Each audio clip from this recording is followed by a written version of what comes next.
I'm standing in a museum that used to be a church. In 1887, Pastor Henry and his wife Grace planted this church in a one-room schoolhouse just down the road. And in 1888, they were able to build this building. And they passed on their love for this community because of the gospel to a generation. And things were going really well. But 2 generations after this church was planted, it died.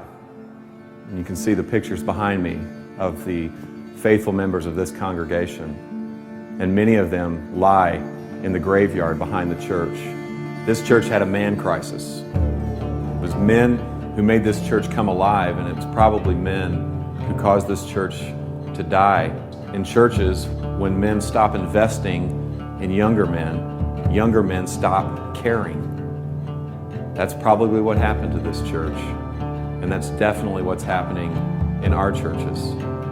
Older gentlemen do not know how to finish well. They don't know how to invest. And so middle-aged men don't know how to stay married. They don't know how to stay connected to the hearts of their children. And so younger men don't even want to be men.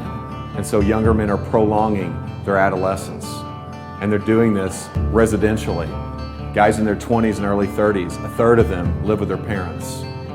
That's a 100% increase in the last 20 years. They're doing it professionally. Men 18 to 42 will change jobs 11 times. They're doing it recreationally. The average age of a video game user is 35 years old. And so when these men finally stop fondling the controller, they fondle themselves. Every second of every day, $3,000 is spent on pornography. Every second. We need better men, which means we need better pastors. We need pastors who are not boys, but are men. Pastors who are not trying to prolong their adolescence, but pastors who are trying to be the men that God has called them to be. They are qualified men in their character. They are called men to serve God's church. They are determined men. They are dependent men. They are tough men. They're able to take a punch. They're able to handle circumstances. They're tender men. They're able to love their wives and love their kids and to teach their church to love their community.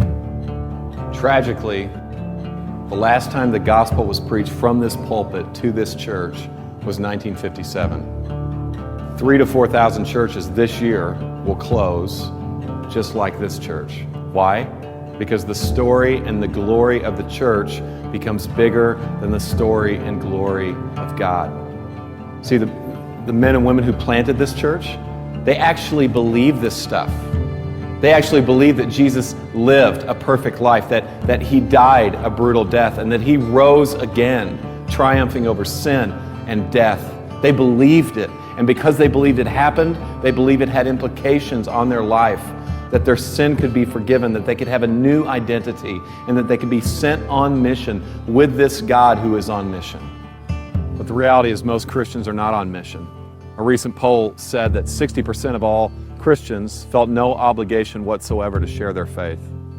Now, the temptation for us pastors is to beat the sheep with a stat like that in our sermons. But here's the reality, guys. They're simply imitating and following our example.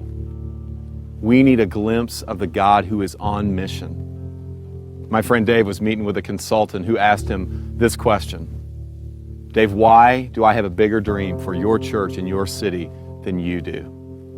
And I don't know about you, but I don't want anyone to have a bigger dream for my church and my city than me. And I don't want to build a museum. I want to be a part of a movement.